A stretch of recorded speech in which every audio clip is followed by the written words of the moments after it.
¿Qué tal? Muy buenas tardes. Soy tu servidor y amigo Fernando Rangel Ramírez y agradezco profundamente a la Universidad USEMPER que me permita participar en esta sesión, en donde tendré el gusto de platicar con ustedes sobre algunos tópicos relevantes relacionados con el juicio de amparo en materia civil, mercantil y familiar. Es para mí de verdad un placer participar con ustedes, ver algunos nombres conocidos que están conectados. De verdad, para mí es un gran placer platicar respecto de esta situación. Y bueno, vamos a platicar precisamente de estos tópicos y vamos a desarrollar un poquito de entender qué es el juicio de amparo en estas materias civil, familiar y mercantil. Recordemos que el juicio de amparo inicialmente se constituyó en sus orígenes, en la Constitución de 1857, se constituye para impugnar a través de este mecanismo de control de la constitucionalidad de los actos de la autoridad. Bueno, dice que no se escucha. Tenemos ahí Sí, algún... lo escuchamos bien, magistrado. Ok, muchas gracias. Entonces, continuamos. Decíamos que en sus orígenes, cuando se introduce esta figura del amparo en la Constitución de 1857, en realidad solo es para que a través de este medio de control se puedan examinar la constitucionalidad de actos emitidos por el Poder Ejecutivo y por los legislativos local o federal. Al cabo del tiempo y después de grandes debates desde la Suprema Corte de Justicia y y en el Poder Legislativo, se autoriza que el juicio de amparo proceda también respecto de actos emitidos por tribunales de todo tipo. Y de esa forma nace lo que en la actualidad se conoce como el amparo judicial, mejor llamado amparo jurisdiccional, porque procede contra actos de toda clase de tribunales. Entonces, en este juicio, a través de este juicio de amparo, entonces, en esta vertiente de mecanismo de defensa contra actos emitidos por los órganos jurisdiccionales, es evidente que el juicio de amparo no debe de confundirse con un recurso más de los que están regulados en la legislación procesal que regula precisamente estos juicios contenciosos ordinarios o estos procedimientos jurisdiccionales llevados a cabo fuera de juicio, esto es, en donde no hay ningún tipo de controversia. Eh, entonces, ¿qué es el juicio de amparo? El juicio de amparo, como lo he platicado con muchos de ustedes, es un mecanismo extraordinario de defensa. ¿En qué radica que se trate de un mecanismo extraordinario de defensa? Bueno, que su jurisdicción deriva directamente de la Constitución Política de los Estados Unidos Mexicanos y se reglamenta específicamente a partir de los postulados previstos en el artículo 107 de la propia Constitución, se reglamenta de manera más específica en la Ley de Amparo, que es reglamentaria de los artículos 103 y 107 de la Constitución Federal. De esta manera, el juicio de amparo, atento al principio de prosecución judicial que lo rige, constituye un juicio. ¿Por qué un juicio? Porque es una acción de tipo constitucional que se ejerce a partir de la presentación de una demanda. Demanda de la que tiene necesariamente que conocer un órgano judicial en un procedimiento, en un juicio, en un procedimiento en donde se deben respetar las formalidades esenciales, ¿sí? Antes de que se emita sentencia en donde se resuelva si la acción constitucional es o no procedente y superado ese obstáculo, en su caso, resolver si el acto de autoridad que se está reclamando resulta o no acorde a los derechos fundamentales consagrados en la Constitución o en los tratados internacionales suscritos por el Estado mexicano. Bajo esta circunstancia, entonces, el juicio de amparo no constituye un recurso ordinario de los previstos en la legislación procesal, pero además tendríamos que ver este juicio de amparo a través de una vertiente distinta también. ¿Cuál es esta vertiente que tendríamos que ver a través del juicio de amparo? Bueno, esta vertiente es precisamente el artículo 25, numeral primero de la Convención Americana sobre Derechos Humanos.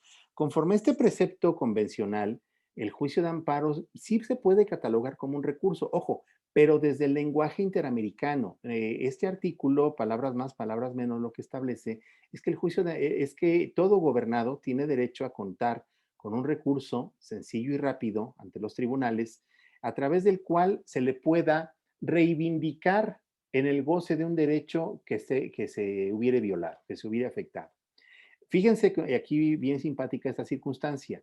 Hasta ahí pareciera a la redacción que estamos hablando del juicio de amparo. Sin embargo, hay un conector que da pie a otra frase que establece que incluso ese recurso debe de estar previsto, debe de ser procedente para impugnar actos emitidos por las autoridades del Estado. Entonces, esto significa que la palabra recurso, conforme al lenguaje interamericano, conforme a lo previsto precisamente en este lenguaje interamericano, el juicio de amparo, la palabra recurso debemos entenderla en un contexto amplísimo. Ese contexto amplísimo significa entonces que cualquier mecanismo jurídico previsto en la legislación que permite al gobernado la reivindicación de sus derechos que sean afectados por cualquier fuente de afectación, se debe de catalogar técnicamente como un recurso. Esto además lo podemos entender si lo vinculamos con lo previsto en el artículo 17 de la Constitución Federal, que establece, entre otros principios, dirían los compañeros de la materia penal, la proscripción al principio de venganza privada. ¿Por qué? Porque nadie puede hacerse justicia por su propia mano. A cambio de ello, a cambio de este mandato constitucional que está dirigido expresamente al gobernado, bueno, es evidente que la propia Constitución nos da a cambio otro derecho. O sea, si yo no puedo hacerme justicia por mi propia mano, bueno, entonces lo que necesito es que la Constitución me dote de aquellas herramientas a través de las cuales me permitan que un órgano jurisdiccional pueda escucharme en juicio a fin de que yo pueda, a fin de que ese órgano jurisdiccional me reconozca, me reivindique o me constituya un derecho, ¿sí? De esta manera, esta proscripción de la venganza privada o el que no se puede hacer justicia por su propia mano está definitivamente complementada con este principio de acceso a la justicia. Entonces, si alguien me debe dinero, evidentemente ese adeudo está afectando mi patrimonio y mi patrimonio es un derecho sustantivo, es un derecho fundamental consagrado en la Constitución, en su protección. Sin embargo, esto no constituye un acto de autoridad. El que alguien me deba y no me pague y no me quiera pagar, no me da facultades de acudir al juicio de amparo y acusarlo con el juez del distrito de que no me quiera pagar. No, esto en todo caso, aunque la omisión en la que está incurriendo ese otro particular, lo que está generando es una afectación en mi patrimonio como derecho sustantivo, lo que me va a dar derecho es a instar a los tribunales, a las autoridades respectivas, para que a través de un procedimiento se escuche mi demanda, yo pueda ofrecer pruebas encaminadas a demostrar mis pretensiones, se dicte una sentencia en donde si se establece que efectivamente se demostró el adeudo, ¿sí? Entonces se va a vincular incluso de manera coactiva al demandado a que me pague, ¿sí? Entonces, este juicio como tal, esta acción jurisdiccional prevista en la legislación constituye, en términos de la primera parte del artículo 25, numeral primero de la Convención Americana sobre Derechos Humanos, un recurso judicial que resulta eficaz para reivindicarme en el goce del derecho que se estima afectado. Muchas gracias a todos por los saludos que están enviando. Bien, seguimos entonces. Con esta premisa, entonces el juicio de amparo no debe de entenderse como una autorización de que la autoridad de amparo pueda incluso invadir la jurisdicción de las autoridades jurisdiccionales ordinarias. ¿Por qué razón? No, porque recordemos además, el amparo como mecanismo extraordinario de defensa, la única finalidad que tiene es analizar si el acto de autoridad que se combate o la omisión o bien una norma general resultan o no acordes al texto constitucional y a los derechos humanos consagrados no solo en ese texto constitucional, sino en los tratados internacionales en los que el Estado mexicano es parte. Bajo esta premisa, entonces debemos entender que el Tribunal de Amparo no es el titular de la jurisdicción para conocer y resolver de este juicio. El titular de la jurisdicción entonces será el órgano de apelación en aquellos asuntos que admitan apelación, o bien Si es un juicio de oralidad en donde no exista un recurso de alzada, pues esa jurisdicción le corresponderá al juez. ¿Esto por qué es importante distinguirlo? Bueno, porque es una de las características esenciales que evidencia que el juicio de amparo en materia jurisdiccional, concretamente en las materias civil, mercantil y familiar, bueno, evidencia que esta jurisdicción para resolver la controversia de origen le corresponde a estos tribunales ordinarios. Por lo tanto, en aquellos asuntos donde hay apelación, esta jurisdicción le corresponde al tribunal de alzada.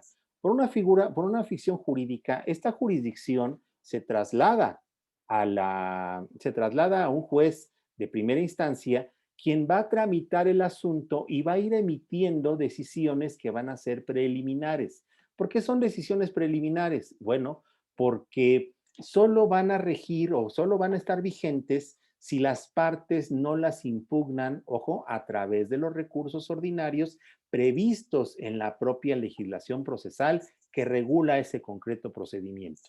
¿Sí? Si las partes impugnan a través de estos recursos esas decisiones del juez, bueno, si es un recurso de revocación, esto es un recurso horizontal, o bien si es un recurso de alzada, esta decisión que se toma va a ser objeto de análisis en su legalidad a través de este recurso ordinario, ¿sí?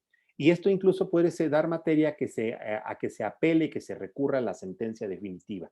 ¿Sí? Esa sentencia definitiva, así como las demás resoluciones que se dicten durante este procedimiento, solo van a adquirir firmeza en dos eventos distintos. Si las partes no impugnan esa decisión a través del recurso que proceda dentro del plazo que la legislación procesal establece, o bien, si las partes impugnan a través de alguno de estos recursos esas decisiones, bueno, entonces aquí hay un fenómeno de sustitución procesal. Tratándose del recurso de apelación, recordemos que dijimos que este recurso le corresponde, la jurisdicción originaria para conocer y resolver del asunto le corresponde al tribunal de alzada. Por esa virtud, cuando las partes se alzan a través de la apelación para que el tribunal de apelación, el tribunal de alzada, analice la legalidad del fallo recurrido, bueno, entonces significa que cuando el tribunal examina la legalidad del fallo, la eficacia y la fuerza de lo resuelto, ahora por una ficción se va a trasladar a lo que resuelva el tribunal de alzada.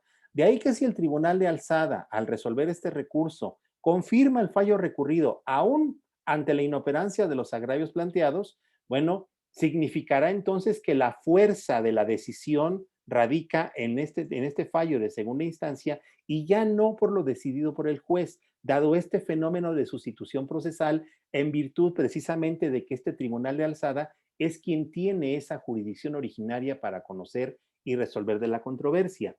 Además, algo que es bien importante, si el tribunal de alzada, al analizar la constitucional, es decir, al analizar la legalidad del fallo recurrido, encuentra fundados los agravios, entonces ahí lo que va a suceder es que el tribunal de alzada va a reasumir la jurisdicción que originariamente le corresponde. Nadie puede reasumir lo que no le corresponde de origen. Ojo, y en ese sentido, la autoridad de alzada no puede reenviar.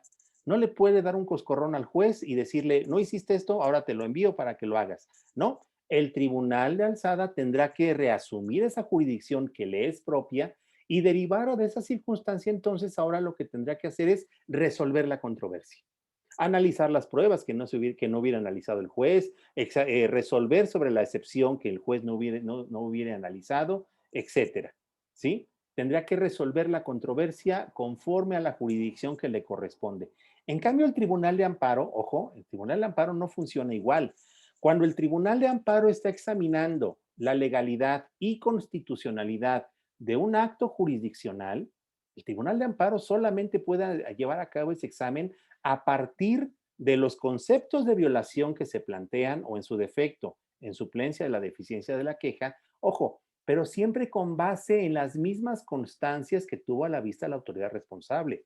Si el tribunal de amparo advierte, por ejemplo, la presencia de una violación formal, esto es, la autoridad responsable no hizo algo que tenía que haber hecho conforme a la legislación que lo rige o conforme a la mecánica o principios que regulan el acto que emitió. si la autoridad no hizo algo que tenía que haber hecho, el Tribunal de Amparo, como está en una jurisdicción constitucional y la autoridad responsable emitió el acto reclamado en una jurisdicción legal, entonces aquí lo que va a implicar precisamente es que esta autoridad, que este Tribunal de Amparo, lo que va a hacer es evidenciar la violación formal, conceder la protección constitucional y devolver el asunto al tribunal responsable para que sea este, con la jurisdicción que le es propia, quien purgue la violación que dio origen a que se conceda precisamente esa protección constitucional.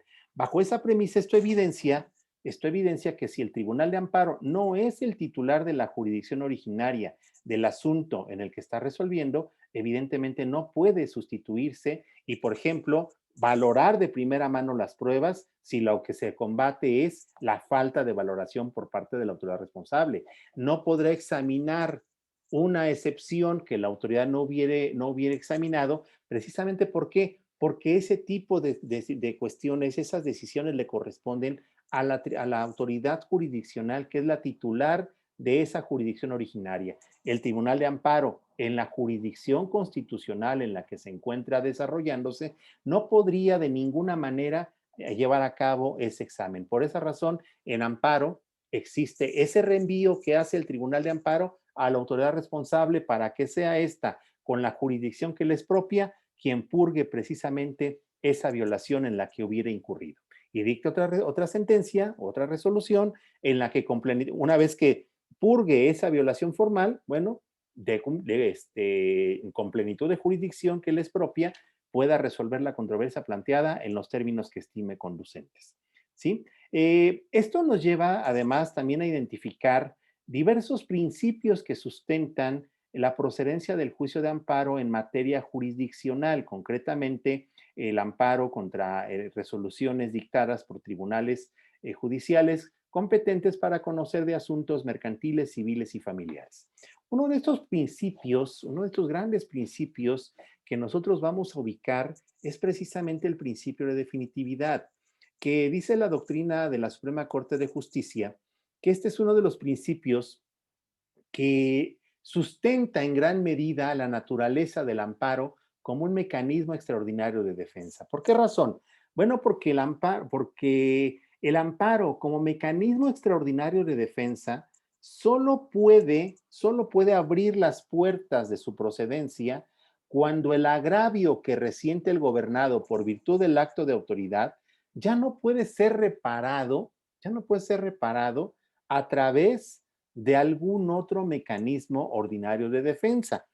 Esto es, si conforme a la legislación que rige el juicio de origen, el gobernado, no obstante que resiente un agravio derivado de un acto o una resolución emitida en un procedimiento jurisdiccional, mercantil, civil o familiar, a pesar de ese agravio, no puede acudir directamente al amparo, de inmediato al amparo, si es que, conforme a esa legislación que rige ese procedimiento, el agravio puede ser reparado a través de algún recurso o mecanismo ordinario de defensa que se encuentren previstos precisamente en la legislación procesal que regule ese procedimiento, ¿sí?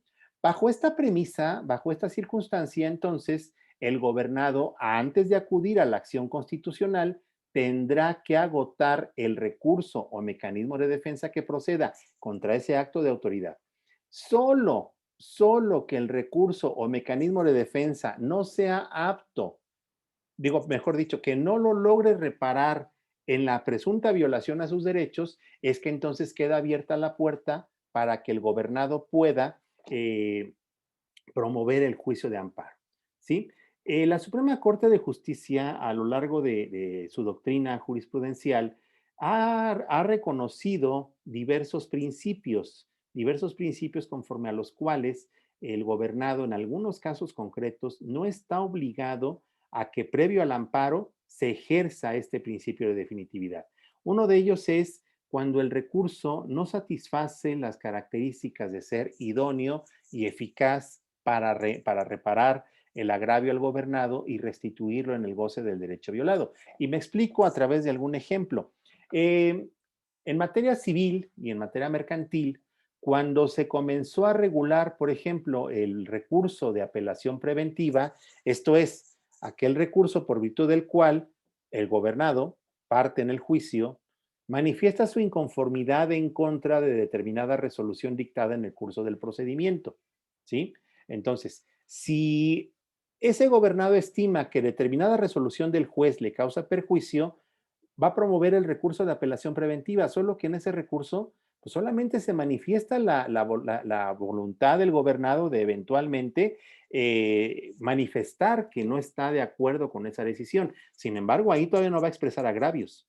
Todavía no va a expresar agravios. Los agravios los va a expresar hasta que se dicte la sentencia definitiva, ¿sí? Y es ahí donde esta persona va a continuar con ese recurso, con la tramitación de ese recurso, de esa cuestión previa que se dio en el curso del procedimiento. Y además también deberá expresar conceptos de agravios en contra de la sentencia, aún a través de la apelación adhesiva, ¿sí? Y entonces, cuando el tribunal de alzada resuelva la apelación contra la sentencia definitiva, también va a resolver ahí todos los agravios, todas las apelaciones que se hubiesen promovido respecto de cuestiones de tipo procesal. En ese sentido, la Corte reconoció, bueno, a ver, ¿qué sucede si lo que se apela es una resolución dictada durante el juicio que admitió una prueba pericial contable? Y en su contra lo que procede es el recurso de apelación preventiva. En esos casos, la Corte reconoció que aunque el recurso de apelación resulta idóneo, ojo, por idoneidad vamos a entender en este sentido, que el recurso o mecanismo ordinario de defensa tenga la capacidad de revocar, modificar o de anular el acto que se está combatiendo. En este caso, la apelación preventiva sí es idónea para revocar o para modificar el auto que admitió la prueba pericial contable. Pero ¿qué hay con su eficacia? ¿Qué hay con la eficacia del recurso? Bueno, en esos casos, la Corte señaló que aunque el recurso es idóneo, no resulta eficaz para salvaguardar con integridad los derechos del gobernado que se ven afectados precisamente con el acto de autoridad que es materia de este recurso. ¿Por qué razón? Porque en el caso concreto, dada la forma en que está regulado el recurso de apelación preventiva, es evidente que para el momento procesal en el que se va a resolver, bueno, lo que se presumiría es que evidentemente la prueba ya se desahogó. Y si ya se desahogó la prueba, entonces significa que aun cuando el recurso tuviera la facultad de revocar la admisión de la prueba y que por tanto esa prueba ya no se analizara, ya no se valorara en la sentencia para resolver la contienda, bueno, ese recurso finalmente, aún fundado, no tendría el alcance de restituir al gobernado en el derecho que se hubiera violado. ¿Cuál es? Bueno, pues evidentemente en ese caso, si se ejecuta la prueba, pues evidentemente la contabilidad de esta persona va a quedar al descubierto. O sea, se elimina frente al perito ese secreto contable. Por tanto, aunque idóneo el recurso, no resultaría eficaz. En amparo se da también este fenómeno, y eso lo ha recogido precisamente la Suprema Corte de Justicia, en donde en algunos casos algún mecanismo de defensa ordinario y otro extraordinario no resultan eficaces para reivindicar al gobernado en el goce del derecho violado. Y ese ejemplo se presenta precisamente cuando el gobernado lo que reclama a través del juicio de amparo es la presunta violación a su garantía de audiencia. Recordemos que conforme a la jurisprudencia de la Suprema Corte de Justicia, se ha reconocido de manera uniforme y continua que para la procedencia del amparo contra el emplazamiento a juicio es requisito indispensable que en el juicio de origen ya se hubiere dictado sentencia definitiva. Ese como primer principio. La Corte siempre ha dicho, no es tercero extraño aquel que aunque reclama el emplazamiento, todavía está en oportunidad de acudir al juicio de origen a producir su defensa. ¿Cómo? Pues a través del mecanismo de defensa que resulte idóneo en ese sentido. ¿Sí? Si yo, gobernado, soy demandado en una contienda, en un juicio ordinario o ejecutivo, y el juicio ya se citó para alegatos, bueno, y yo lo que aduzco es que me acabo de enterar en ese momento que el juez abrió el juicio a alegatos, bueno, es evidente que yo ya no tengo derecho de contestar la demanda o de ofrecer pruebas o de objetarlas de mi contrario. ¿Por qué? Porque el estado procesal en el que se encuentra el juicio lo que lleva a deducir es que ya precluyeron todos mis derechos procesales precisamente para contestar la demanda, ofrecer pruebas u objetarlas de mi contrario, ¿sí? Entonces, en apariencia, yo estaría indefenso, dicen los amigos litigantes. Pues no, todavía no puedo darme el estatus de tercero extraño por equiparación, porque el tercero extraño por equiparación, la figura del tercero extraño lo que implica es la imposibilidad que en ese juicio, yo pueda ejercer mis derechos de todo tipo, ¿sí? O los inherentes a la controversia que se está suscitando, ¿sí? Pero cuando yo tengo la posibilidad y la carga procesal de hacer valer mis derechos procesales precisamente en ese juicio y la posibilidad de que a través de los mecanismos procesales que regulan ese juicio yo obtenga la satisfacción a mi derecho, entonces no puedo alegar ser tercero extraño por equiparación. Caso concreto, en ese juicio, en ese asunto en donde yo me enteré del juicio y del emplazamiento, cuando el juez aperturó el juicio a alegatos, bueno, nada impedirá que yo promueva un incidente de nulidad de actuaciones. Incidente a través del cual yo podré impugnar la legalidad del emplazamiento y de ser fundado, ese incidente va a tener el alcance de que no solo quede nulo el emplazamiento, sino que como consecuencia de ello se anulen todos los demás actos procesales. ¿Para qué? Para que el juez pueda reivindicarme en el derecho violado. ¿Cuál es? La garantía de audiencia. Si el emplazamiento fue indebido, fue incorrecto, y esto impidió que tú pudieras enterarte del juicio y comparecer a él a producir tu defensa, bueno, las consecuencias de que el incidente sea fundado son permitirme que me vuelvan a emplazar y derivado de ello yo pueda tomar la decisión de comparecer a ese procedimiento a producir mi defensa, contestar la demanda, ofrecer pruebas, objetarlas de la parte contraria. ¿Sí? Entonces, yo todavía tengo esa oportunidad cuando el juicio no ha concluido con sentencia definitiva. El problema se dio cuando la Corte interpreta en un primer momento qué pasa cuando el demandado se entera del juicio y del emplazamiento, que dice que es ilegal, cuando en el juicio ya se dictó sentencia de primera instancia, pero esta no ha causado ejecutoria. En un primer momento jurisprudencial, la Suprema Corte de Justicia lo que señaló en esos casos es que el gobernado tenía, como parte demandada, tenía que promover apelación, tenía que interponer apelación en contra de la sentencia definitiva, porque decía la Corte, bueno, nada te impide como demandado apelar la sentencia.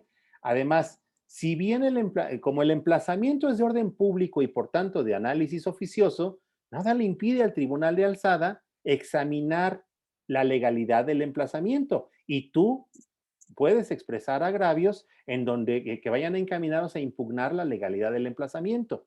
Mira, si no te dictan sentencia favorable pese a esta circunstancia, bueno, esto no impedirá que tú puedas promover incluso amparo directo en donde el tribunal colegiado también tiene que examinar la legalidad del emplazamiento, aún en suplencia a la deficiencia de los conceptos de violación. Pero la Corte en esa jurisprudencia que inicialmente emite, bueno, inadvierte un requisito esencial, que tanto en apelación como en amparo directo el gobernado no puede ofrecer pruebas. Y miren que a veces la legalidad de la diligencia del emplazamiento no se puede examinar con la sola lectura del acta. ¿Por qué? ¿Qué tal que el argumento en el que se sustenta la presunta ilegalidad del emplazamiento radica en que en el momento histórico en que me emplazaron y que el actuario, con su fe que tiene, asienta que entendió la diligencia de manera personalísima conmigo? ¿Qué tal que ese día yo estuve en el extranjero o estuve en otra ciudad y tengo las pruebas para demostrar esa circunstancia? Evidentemente yo no tengo el don de la ubicuidad, yo no puedo estar en más de un lugar al mismo tiempo. Por tanto, si la apelación y el amparo directo no me dan la oportunidad de ofrecer pruebas, ojo, esto no redunda en que estos recursos, estos mecanismos de defensa sean inconstitucionales por violentar una de las formalidades esenciales del procedimiento. No, lo que acarrea en su caso es su ineficacia y tendría que darse lugar a que aquel gobernado tenga acceso a un diverso mecanismo de defensa que sea eficaz para los fines pretendidos. Y en ese sentido, la Corte, a través de diversa jurisprudencia, estableció que cuando el demandado lo que alega es que no fue legalmente emplazado al juicio de origen y tiene conocimiento del juicio cuando ya se dictó sentencia definitiva, pero, pero está transcurriendo el plazo para apelar, lo que la Corte señaló es, no tienes obligación de apelar, no tienes obligación de apelar. Para darte acceso a un recurso, a un mecanismo de defensa idóneo y eficaz, entonces lo que puedes hacer es promover de inmediato amparo indirecto. Y también dijo la Corte, aun cuando el quejoso se equivoque, vamos a pensar que sea un juicio oral en donde no proceda la apelación, ¿sí? Y que lo que proceda o que sea ya una, se entera de la sentencia de apelación que confirmó o modificó el fallo apelado y le perjudica. Dice la Corte, aún en esos supuestos, aun cuando por la naturaleza de la resolución dictada lo que proceda sea el amparo directo, si lo que el quejoso reclama preponderantemente es la presunta ilegalidad del emplazamiento, ok, entonces aquí debe dar el juez de distrito, el Tribunal de Amparo tiene que reencauzar la vía del amparo para que el asunto se tramite en la vía de amparo indirecto. ¿Por qué razón? Porque en amparo indirecto, al igual que en el incidente de nulidad de actuaciones, el gobernado tiene la facultad de ofrecer pruebas encaminadas a desvirtuar la legalidad del emplazamiento que se le practicó. Esto es, pruebas encaminadas a desvirtuar la fe pública asentada por el actuario en el acta respectiva, ¿sí? Bajo esta circunstancia, entonces, bajo esta circunstancia es evidente que la propia Suprema Corte de Justicia en su jurisprudencia reconoce que en ciertos contextos como el señalado, bueno, aunque la apelación y el amparo directo, esto es, un mecanismo, un recurso ordinario y un mecanismo de defensa extraordinario, pueden ser idóneos para anular el emplazamiento y restituir al gobernado en el derecho violado, si pueden ser idóneos, ¿por qué? Porque a través de la sentencia definitiva, el Tribunal de Apelación sí puede anular el emplazamiento y reponer el procedimiento. Lo mismo ocurre a través del amparo directo. Pero ¿qué sucede, insisto, en aquellos casos en donde para poder evidenciar la presunta ilegalidad de la diligencia de emplazamiento, yo quejoso lo que necesito es ofrecer pruebas? Ah, bueno, resulta entonces que estos dos mecanismos de defensa, aun cuando son idóneos, no resultan eficaces. ¿Por qué? Porque en su estructura, tal y como están regulados su procedencia y tramitación, no le permiten al gobernado desahogar las pruebas que sean necesarias para desvirtuar la fe del actuario. Entonces, el mecanismo idóneo y eficaz de defensa va a ser el juicio de amparo indirecto, sí y solo si el quejoso se enteró del asunto cuando ya se dictó sentencia aún de primera instancia. Entonces, vamos viendo cómo existe este principio derivado de la jurisprudencia de la Corte conforme al cual solo subsistirá la obligación del gobernado de que previo a la promoción del amparo agote los recursos o mecanismos ordinarios de defensa en contra del acto de autoridad, solo cuando estos recursos ordinarios o mecanismos ordinarios de defensa satisfagan el doble requisito de ser idóneos y eficaces. Y por eficacia entonces vamos a entender que dependiendo la naturaleza del acto o resolución que se esté impugnando, así como la naturaleza de los derechos que se estimen violados, bueno, el recurso o mecanismo de defensa no solo debe de garantizar que el gobernado pueda haber resuelto ese recurso en un plazo que impida que la presunta violación que reclama se consume de manera irreparable. Además, derivar o dependiendo de la naturaleza del acto que se esté combatiendo, en algunas ocasiones el mecanismo de defensa debe de permitir el despliegue de los derechos que sean necesarios para la correcta tutela en los derechos de la persona, como en el caso que estoy señalando del emplazamiento. Esto no va a significar que en todos los casos el recurso o mecanismo de defensa que proceda deba permitir necesariamente al gobernado que ofrezca pruebas. Si es que conforme a la naturaleza del acto que se trata, la legislación procesal ya previó que ese derecho se ejerza previamente ante la autoridad responsable. Sí, entonces eso lo vamos a ver en cada caso concreto. Otro de los principios que regulan esta procedencia del juicio de amparo van a ser precisamente el principio conforme al cual el amparo procede contra actos concluidos. Y esto es muy dado, precisamente este principio se da sobre todo en materia jurisdiccional, específicamente en las materias civil, mercantil y familiar. ¿Qué significa? Que cuando el acto reclamado emana de un procedimiento, así sea este breve o sumarísimo, la regla general que va de procedencia del amparo que vamos a encontrar es que el amparo va a proceder ordinariamente hasta la última resolución y el acto reclamado va a ser precisamente esa última resolución. Y a través de los conceptos de violación, lo que voy a poder combatir son las presuntas violaciones procesales que hubieran ocurrido durante la tramitación de ese procedimiento. De tal manera que estas presuntas violaciones procesales no van a constituir actos reclamados destacados, sino que la presunta ilegalidad de esos actos procesales solo se va a combatir a través de los conceptos de violación. Y mi acto reclamado de manera concreta va a ser la última resolución dictada en ese procedimiento jurisdiccional.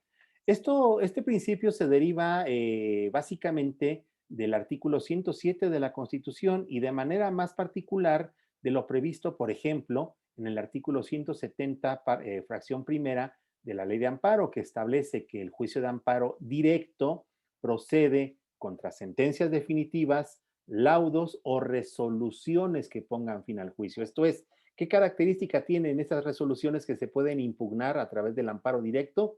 Que son aquellas con las que culmina el juicio, ¿sí? Y además nos dice la ley de amparo que ese es el acto reclamado y en los conceptos de violación voy a poder combatir las presuntas violaciones procesales ocurridas durante la tramitación de ese juicio, ¿sí? Entonces, esto ratifica precisamente que la regla general es que el amparo procede cuando el acto reclamado emana de un procedimiento. La regla general es que el amparo procede hasta que se dicte la última resolución y en la demanda voy a poder combatir a través de los conceptos de violación las presuntas violaciones procesales. Además, eh, tenemos que este principio también lo vamos a encontrar vigente para los actos dictados después de concluido el juicio, ojo, pero que estén encaminados básicamente a la ejecución de la sentencia. Dice el artículo 107, fracción cuarta, párrafos primero, segundo y tercero, que el amparo indirecto procede contra actos de tribunales realizados fuera de juicio o después de concluido. Y dice el segundo párrafo, si se trata de actos de ejecución de sentencia, solo podrá promoverse el amparo contra la última resolución dictada en el procedimiento respectivo. Y posteriormente nos define cuál es esa última resolución, y es aquella que declara el cumplimiento total de lo sentenciado, la imposibilidad jurídica para darle cumplimiento o bien, en defecto de estas dos, aquella a través de la cual se ordena el archivo definitivo del expediente. Y además luego nos dice el legislador que en la misma demanda se van a poder combatir las posibles violaciones que hubieran ocurrido en el curso de este procedimiento en concreto. Y el tercer párrafo de esta misma fracción establece la misma regla de procedencia tratándose de actos llevados a cabo en un procedimiento de remate, en donde vamos a encontrar nuevamente que el amparo será procedente hasta que se dicte la última resolución dictada en ese procedimiento de remate. La ley de amparo nos define cuál es esa última resolución y eso lo interpretó la jurisprudencia de la Suprema Corte. Y nuevamente vamos a encontrar que ahí vamos a poder combatir en los conceptos de violación las presuntas violaciones ocurridas en el curso de ese procedimiento llevado a cabo para el remate de un bien. ¿Sí? Entonces, aquí la inquietud que en su momento también resolvió la jurisprudencia de la Suprema Corte es, ¿qué sucede con aquellos actos que se emiten fuera de juicio? Estos procedimientos fuera de juicio, entiéndase, atento a lo previsto en el artículo 107, fracción cuarta de la Ley de Amparo, deben de ser actos emitidos por una autoridad jurisdiccional, por un tribunal, ¿sí? Entonces, bajo esa premisa, un acto dictado fuera de juicio es aquel que se emite en un procedimiento no contencioso, que se promueve sin que exista una controversia. no necesariamente debe de ser un procedimiento encaminado a preparar uno futuro, no, porque los procedimientos no contenciosos se pueden promover por muchas cuestiones. Por ejemplo, yo puedo promover un juicio, unos medios preparatorios a juicio, donde solicite que se cite al presunto demandado para que absuelva posiciones y reconozca, por ejemplo, la existencia de una deuda. O bien puedo hacer una interpelación judicial. Oye, me debes, como no pactamos en el contrato el lugar y fecha de pago, bueno, entonces yo voy y te notifico que es mi voluntad de que me pagues. ¿Para qué? Para entonces colocarte en mora, ¿sí? A partir de esa interpelación.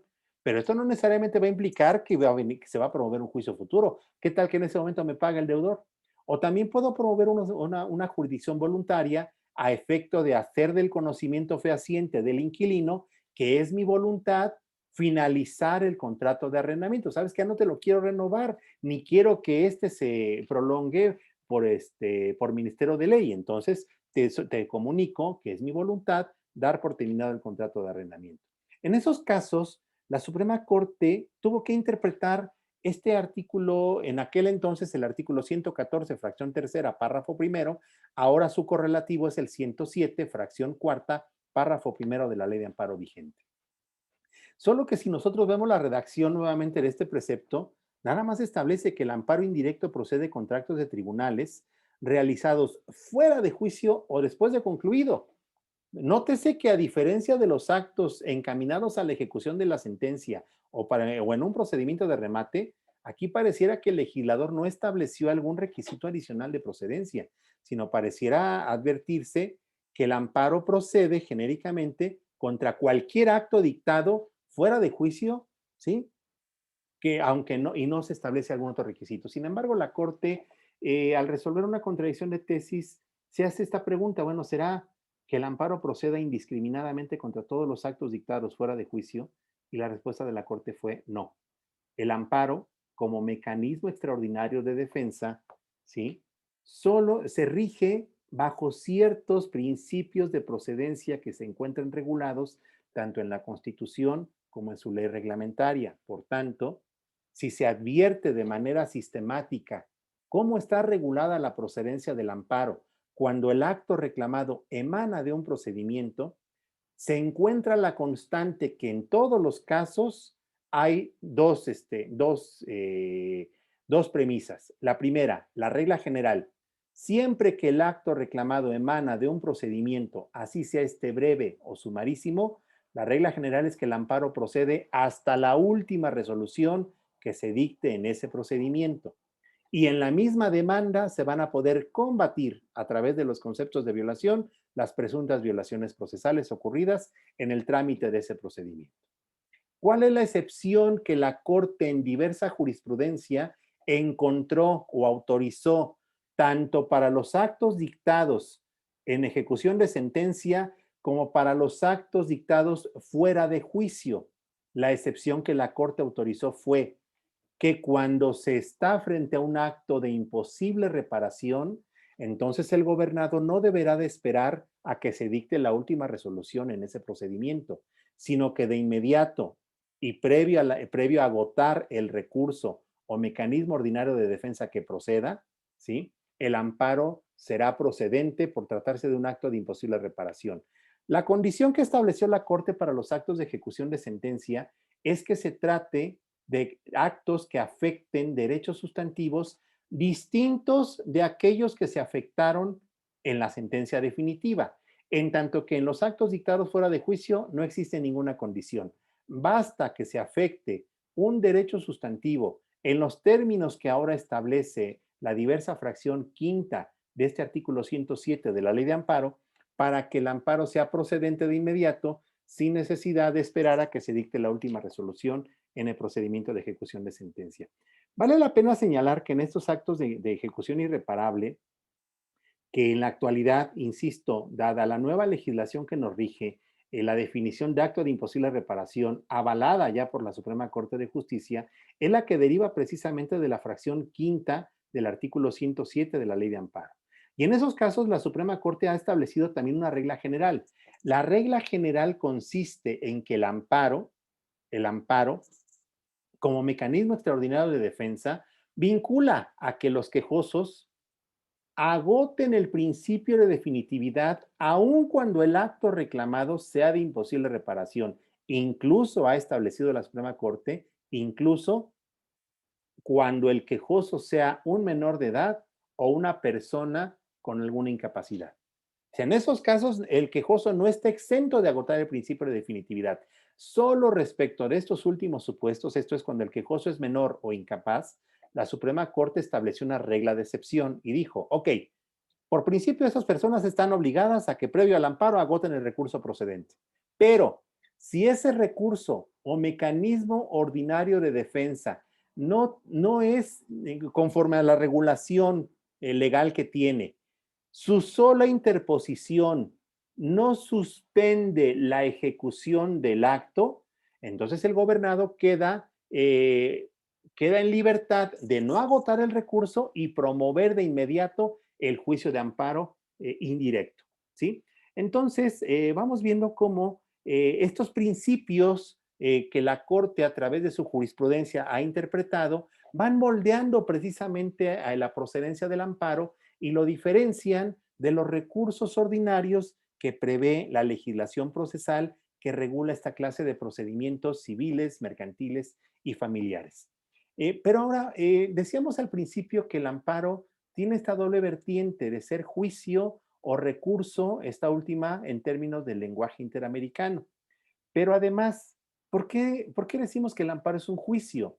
Y la pregunta no es ociosa, sino que dice el artículo 14, párrafo segundo de la Constitución Federal, que previo a la imposición de un acto de privación, que se ha definido por la Suprema Corte de Justicia como todo aquel a través del cual se suprime definitivamente parte de los derechos del gobernado, bueno, antes de ese acto de privación, se debe dar garantía de audiencia al quejoso, al gobernado. ¿Cómo? Bueno, se le debe de escuchar en juicio, se le debe dar la oportunidad de conocer la pretensión intentada en su contra, a fin de que éste pueda comparecer a contestar la demanda, a oponer excepciones y defensas, a ofrecer pruebas con las que pretenda acreditar sus pretensiones y desvirtuarlas de su parte contraria, a expresar alegatos y que se dicte la sentencia que dirima la contienda.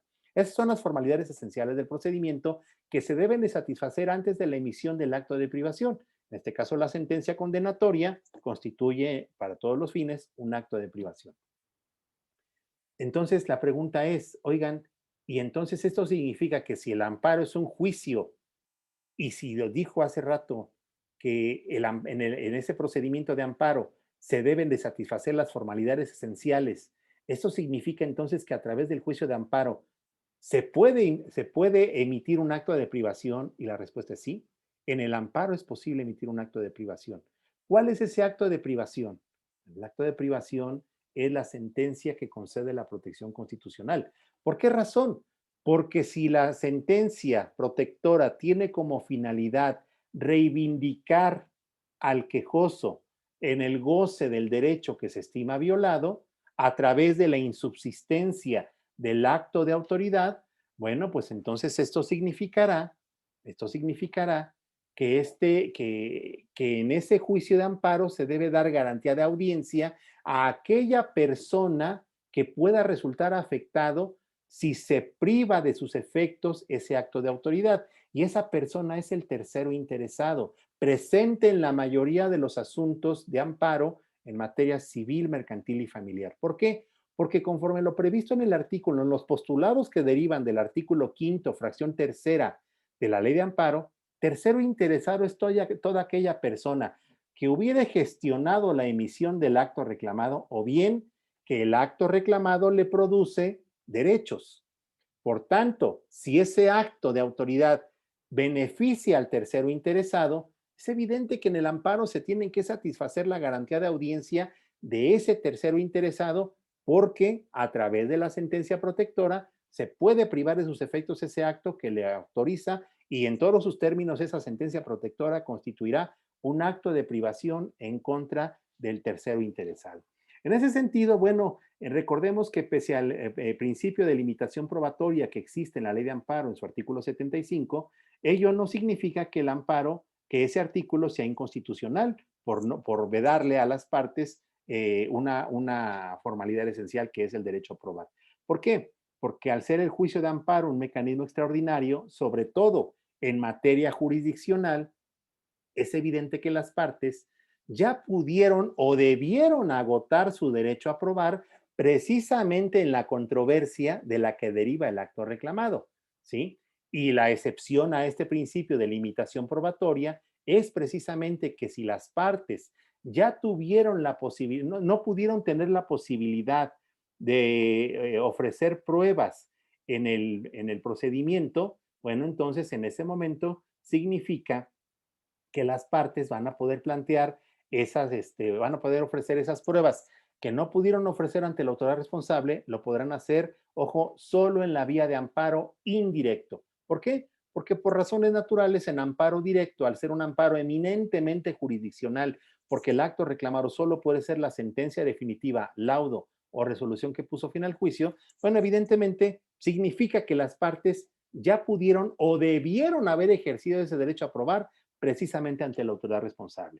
Entonces, bueno, en realidad es un tema súper amplio este de los tópicos del amparo en materias civil, mercantil y familiar, pero me parece que esta muy breve exposición, que espero no haya sido atropellada o tan atropellada, espero dé un poquito de mayor claridad del por qué el amparo es un mecanismo extraordinario de defensa distinto de los regulados en la legislación procesal.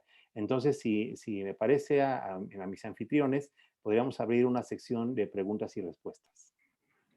Claro que sí, magistrado. En cuanto tengan algunas preguntas, mientras le comparto algunos comentarios, bueno, José Antonio Pérez León le manda saludos y felicidades. Fabricio Peralta, doctor, siga por favor con el ejemplo del arrendamiento en relación a la procedencia del amparo. Muchas gracias. Y bueno, aquí sí hay una pregunta de Humberto, donde, bueno, no es pregunta, perdón, es como una petición. Maestro, ¿podría ampliar cómo opera en los juicios orales la apelación preventiva y la revocación en los juicios ante una violación procesal? ¿Se promueve amparo indirecto o se espera el dictado de sentencia definitiva para promoverlos como agravio en el amparo, perdón, en el amparo directo? Claro. Bueno, en cuanto a la procedencia de la apelación preventiva, del arrendamiento y el amparo, bueno, y lo voy a aprovechar para esta otra pregunta. Los juicios de arrendamiento en la Ciudad de México son juicios de doble instancia, ¿sí? En donde se admite apelación. Aquí la apelación, no solamente, los juicios de arrendamiento, las controversias de materia de arrendamiento fueron las pioneras en regular precisamente este recurso de apelación preventiva de hoy apelo sin expresión de agravios, pero voy a expresar agravios y continuar con el recurso hasta que se dicte la sentencia. Y con la apelación en contra de la sentencia definitiva, cuando se resuelva, se deberán de resolver todas las demás apelaciones respecto de cuestiones intermedias. Esto hace que el gobernado quede vinculado a promover este recurso, ya sea intermedio o bien en contra de la sentencia definitiva, para después, si las resoluciones que ahí se emitan no son favorables a sus intereses, pueda promover después el juicio de amparo. Eso es un principio de procedencia, tanto para la procedencia de la acción constitucional como en su caso para el examen de las presuntas violaciones procesales que se hubieran cometido durante este juicio. Ahora, por cuanto hace a los juicios orales, bueno, es pertinente señalar que en los juicios orales civiles y mercantiles no existe ningún recurso. Tanto el Código de Procedimientos Civiles para la Ciudad de México como el Código de Comercio establecen expresamente que en esos juicios orales no procede recurso alguno. Ojo, bajo esta vertiente solamente procederá los mecanismos de defensa, como es el incidente de nulidad de actuaciones en los casos en que se pueda desprender de la propia ley, como por ejemplo en el emplazamiento o por no haberse satisfecho alguna formalidad en alguna de las audiencias, evidentemente se puede promover este incidente de nulidad de actuaciones. Es un mecanismo de defensa, pero recursos como tal no existen en los procedimientos orales. Luego, además, dice, ante una violación procesal se promueve amparo indirecto o se espera el dictado de la sentencia definitiva. Esto lo va a definir si el acto procesal que se emite o que se pretende combatir es o no de imposible reparación. Si es de imposible reparación, previo agotamiento del principio de definitiva de esto es de que se promueve el recurso ordinario que proceda, en contra de ese acto, si no resulta favorable a mis intereses, voy a acudir de inmediato al juicio de amparo indirecto, solo en los actos de imposible reparación. Si el acto no es de imposible reparación, entonces esa cuestión procesal la voy a poder combatir en amparo directo hasta que se dicte la sentencia definitiva y evidentemente esa sentencia sea adversa a mis intereses. Tenemos aquí, si me permiten, estoy viendo el chat, Sí, dice, magistrado, adelante. gracias. Tratándose de divorcio incausado, ¿puede explicar la procedencia del juicio de amparo en las sentencias que resuelven las cuestiones inherentes al matrimonio? Híjole, ese es un tema que nos llevaría toda una hora para poder platicar de él, pero así muy brevemente le comento. Fíjese usted que la Corte concluyó que el juicio de divorcio es uno solo.